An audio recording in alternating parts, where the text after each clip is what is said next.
निवडणुकीचा आज तिसरा टप्पा आहे. हाय व्होल्टेज मतदार संघ आहेत. यामध्ये बारामती, सांगली. कसं बघताय आजच्या या कोकण, कोकण, रायगड, सिंधुदुर्ग, रत्नागिरी, माढा, सोलापूर सगळे महत्त्वाचे मतदारसंघ, महत्त्वाचे नेते लढत आहेत. मोदी, अमित शहा हे सगळे तिकडे भाषण करून गेलेले आहेत. पण ह्या सर्व मतदारसंघात बारामतीवर तर सगळ्यांचंच लक्ष होतं. म्हणजे महाराष्ट्राची लढाई ही बारामतीत होते की काय? शरद पवार यांचा पराभव करायचा काही करून हे मोदी शहांनी ठरवलं. महाराष्ट्रातल्या एका स्वाभिमानी नेत्याचा, महाराष्ट्राचा जो आधारवड आहे बाळासाहेब ठाकरे यांच्यानंतर आणि शरद पवार, त्याआधी माननीय बाळासाहेब ठाकरे आणि शरद पवार, या शरद पवार साहेबांचा आणि त्यांच्या कुटुंबाचा बारामतीमध्ये पराभव करून दाखवून द्यायचं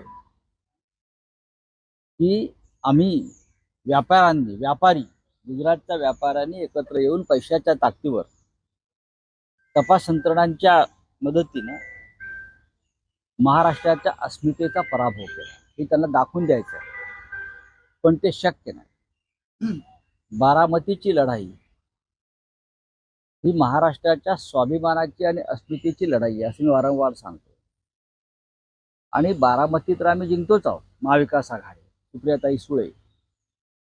आणि बारामतीमध्ये तुम्ही लिहून ठेवा, मी सांगतो इथे, विक्रमी मताधिक्यानं सुप्रियाताई सुळे विजयी होत आहे. विक्रमी मताधिक्यानं. मला सुनेत्रा पवार यांची दया येते. त्यांच्याविषयी मला वाईट वाटतंय की त्यांच्या पतिराजांनी त्यांना बळीचा बकरा करण्याचा प्रयत्न केला एका गृहिणीला. सुप्रियाताईचं काम आपण सगळ्यांना माहिती आहे काय. आणि महाराष्ट्रातल्या अशा अनेक मतदारसंघामध्ये भारतीय जनता पक्ष दारुण पराभवाच्या छायेत आहे. भारतीय जनता पक्षाचे अनेक विद्यमान खासदार हे तुम्हाला या वेळेला लोकसभेत दिसणार नाहीत. महाराष्ट्रातून म्हणतो हे चित्र स्पष्ट आहे आणि महाराष्ट्राच्या जनतेने ठरवलेलं आहे. आणखी प्रतिष्ठेची लढाई आहे नारायण राणे विरुद्ध विनायक राऊत. नारायण राणे यांच्या बाबतीत पराभवाचा चौकार मारला जाईल. 3 वेळा आम्ही त्यांचा पराभव केलेला आहे. कोकणातही केला आणि मुंबईतही केला. आता ते मोठ्या मैदानात उतरलेत लोकसभेच्या. या कुस्तीत सुद्धा त्यांना चितपट केलं जाईल. विनायक राऊत हे पुन्हा एकदा लोकसभेत जातील.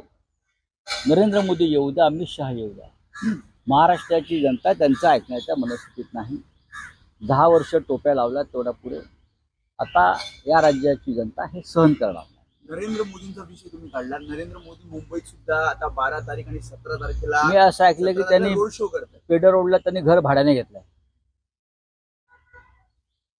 अमित शहानी बोरिवलीत घर घेतलंय भाड्याने असं कळलंय मला. इथेच त्यांना राहायचं आहे ना, दुसरं काम काय त्यांना. मणिपूरला जायला वेळ नाही, काश्मीर खोऱ्यात जायला वेळ नाही.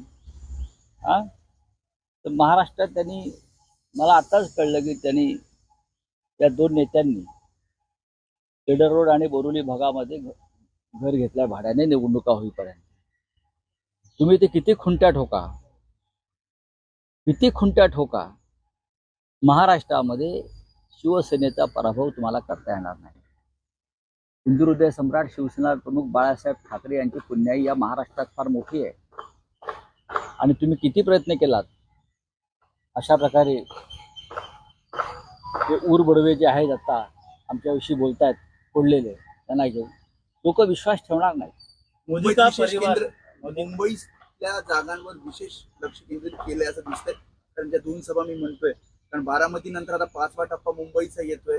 6 जागा मुंबईत आहेत. येऊ द्या ना. मुंबई असेल, ठाणे असेल, भिवंडी असेल, या सर्व जागा शिवसेना जिंकते आहे किंवा महाविकास आघाडी. म्हणजे मुंबईत सर्वाधिक जागा शिवसेनेच्या आहेत. ठाणे आणि कल्याण डोंबिवलीवर सुद्धा विजयाचा भगवा आम्ही फडकवतोय, लिहून ठेवा. अजित पवार यांच्या पक्षाला एकही जागा मिळणार नाही हे मी वारंवार सांगतो आहे. आणि एकनाथ शिंदे बरं का यांची मजल भोपळा फोडण्यापर्यंत जाईल का हे मला आत्ता सांगता येईल. मोदी का परिवार या नावाने मतं मागतात का वाटतं कुटुंब टिकवता येईल का मोदींना परिवार टिकवता येणार का या माननीय शरद पवार साहेबांनी त्याच्यावरती फार चांगलं उत्तर दिलेलं आहे. परिवाराच्या गोष्टी कोणी कराव्यात? ज्यानं जीवनामध्ये संसार, परिवार, कुटुंब याच्याशी बांधिलकी आणि नातं जपलंय स्वतः, त्यांनी परिवाराच्या गोष्टी कराव्या. मोदींना भाजपला घाबरून 20 ते 25 आमदार फोडायचे आणि त्यातले काही आमदार आहेत त्यांना जेलमध्ये पाठवतात. त्याच्या आधीच आम्ही यांचा डाव जो आहे तो हाणून काढला असे काल मुख्यमंत्री बोलले.